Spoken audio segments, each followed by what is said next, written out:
Hey everyone, welcome to a new video. In this one, I'm going to be talking over the fundamentals around running your business, so the operations side of it. I see a lot of people on YouTube talking about, how to make this much, how to use Facebook ads, blah, blah, blah, but no one's really talking about the operations side of it. So how to deal with your returns, how to deal with your suppliers, customer service hints and tips. These are kind of like the fundamentals of running a business. And people aren't talking about it and you're not being told about it. So this is what this video is going to be about. I'm going to be going over these different factors, these different fundamentals of your operations and what you need to do to get everything running exactly how you need it to be.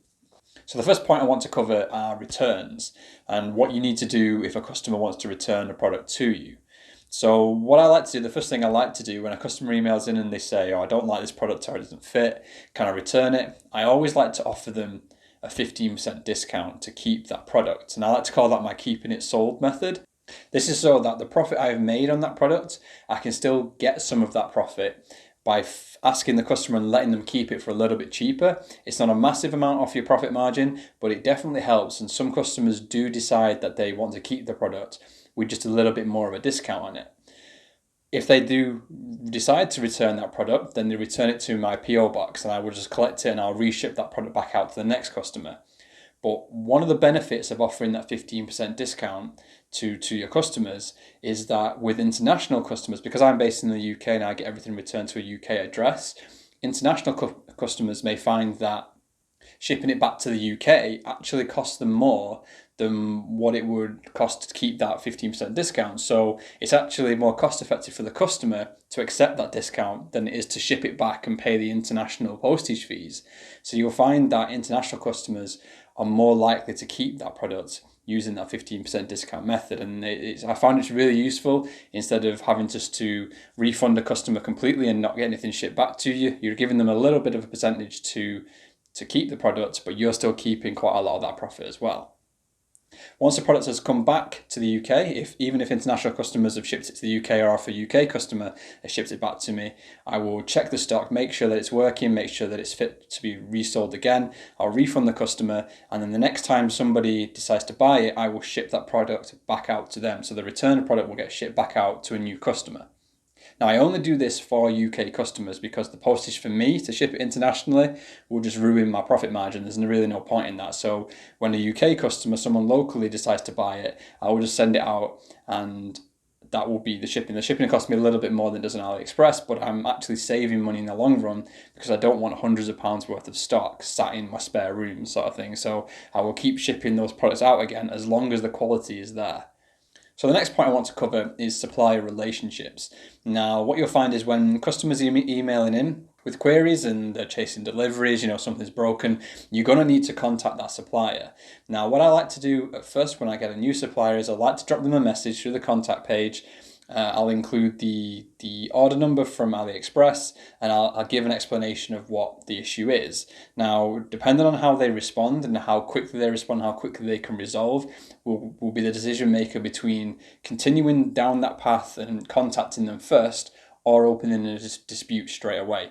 Now, I have different suppliers for different products, and some of them are really good. They will respond to you straight away and get your product sorted, and you don't have to open a dispute with them.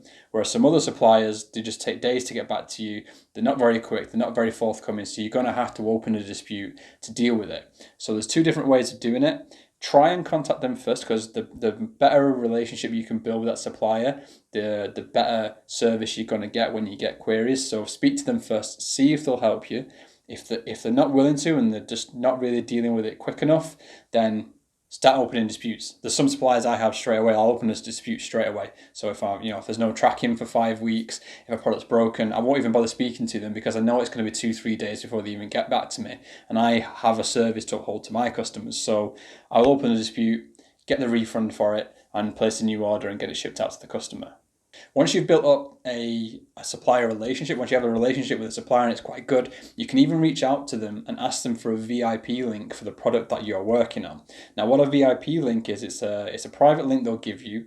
You'll see a lot of them. If you search VIP in the address bar, in the search bar of AliExpress, you'll just see tons and tons of VIP products, and a lot of them don't actually have a product image or description because it's a personal link to a dropshipper out there that is doing really well. Now, what VIP links will often come with is a reduced price. So you can actually get the product you're buying for now that you're seeing on AliExpress anyway at a cheaper cost, and that'll just be for you. So if you can build a relationship with a supplier, then that really helps because you can get that VIP. And even if you're saving $1 per item, if you do 1,000 orders on the item at $1 less, you're saving, it's an extra $1,000 profit you're making there just by having that VIP link. So don't underestimate the power of a positive relationship with the suppliers on AliExpress, because it can really help you out financially. So the next point I want to cover is customer service. Now, customer service is really, really important, and I think not a lot of people put enough focus on it. And you want to be responding to your customer emails within the first 24 hours of them messaging you. If you're going over that, if you're responding to customers 3-4 days after they message you, or even just not responding to them at all, then this isn't for you. This business is not for you. You need to stop now, because customer service is paramount and you need to be on top of it, especially with the business model we're running. The length of delivery times, you need to be giving customers that reassurance that they haven't been scammed and that product is on its way. And the only way you can do that is by being upfront with them and responding to them as quickly as possible. Now, I like to deal with my queries twice a day. I usually do it once in the morning and once in the evening. It keeps it more manageable, but I don't get that many anyway. I get 15, 20 emails a day, if that. So, 10 here, 10 there, it's not a big deal. But to help you out with your customer emails, you want to be getting onto an email ticketing system.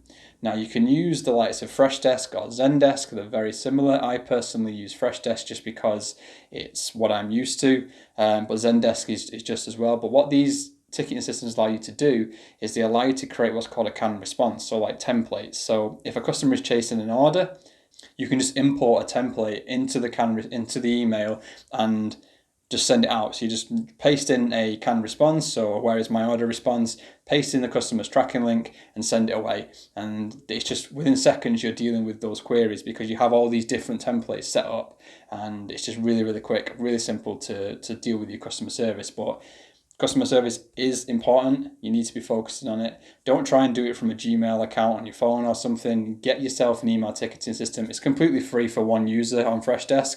I'm not sure about Zendesk, so you might want to look at that. But for Freshdesk, you can have one user. That's all you need, and it's completely free. So you can have your entire email ticketing system set up just for you to deal with, and it'll keep your customers happy, and it'll stop those chargebacks happening, those PayPal claims happening, because you're communicating with your customers and giving them the information they need. So the next point I want to cover is cash flow. Now, a lot of people ask me this question is, how do you manage the cash flow, especially at the beginning when you need to pay for your ads and then buy the product from the suppliers before the cash the customer is giving you has even reached your bank account? So I think the easiest way to do this is to get yourself a credit card. Now, don't freak out about credit cards. You're going to be paying it off. You're not going to be paying any interest on it. You can set it up to do that, pay it off in a month's time. And what that allows you to do is it allows you to collect those funds into your bank account and then pay off the product straight away. And that's probably one of the easiest ways of doing it because it just defers that payment a little bit. But with PayPal, once a customer pays with PayPal, it should appear in that account straight away. And you can just withdraw that straight to your bank account and pay for the product straight away that way.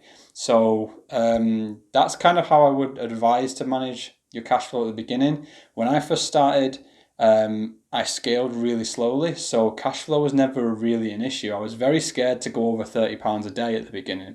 In my budget, my ad spend it took me a while to push past £30 a day, increasing at the beginning. And I think if you're dealing with sort of ad spend at that low, you shouldn't be getting that many orders anyway. So managing that spend and managing that cash flow with the products, and obviously Shopify paying your bank account or PayPal, you're getting the money into your bank account that way, it shouldn't be too much of an issue. If you start to scale too quickly at the beginning, then yes, because you're going to be getting more orders in quicker than what the cash flow is coming from Shopify, especially Shopify, because it can be a few days of a delay on that for the payment to land in your bank. Whereas with PayPal, it's usually instant, so you can access that straight away. So if you're getting more payments through PayPal, you're going to have a bigger pot to play with. If you keep getting most of your payments through Shopify or through Stripe or another payment gateway platform that has a few days delay, then that's going to cause you more of an issue. But if you get yourself that credit card and get it all set up like that, then it's not going to be too big an issue because you can pay for all your products on your credit card, and then once that cash does appear in your bank, you can then pay off the credit card in one go, so you're not charged any interest. And I think that's probably the best way of doing it. And the benefit of having those credit cards, if you can get those with the points, you can get air miles, you can get cash back on stores around, around your area. You can actually start getting money back whilst earning money from the product. So it's like a win-win that way as well. So have a look at that, see if you can get that set up. But that's probably the easiest way to manage your cash flow. So I hope you found all that useful. If you have any questions about dropshipping, make sure you drop me a comment below, because I am answering them all still. It's getting harder and harder the more the channel grows, but I am definitely trying to answer as much as I possibly can. If you want to learn more about dropshipping, check out all the links in the descriptions, because there's plenty of stuff on there that'll help your journey. So if you enjoyed the video, make sure you drop me a like, subscribe if you're new, and I'll see you in the next one.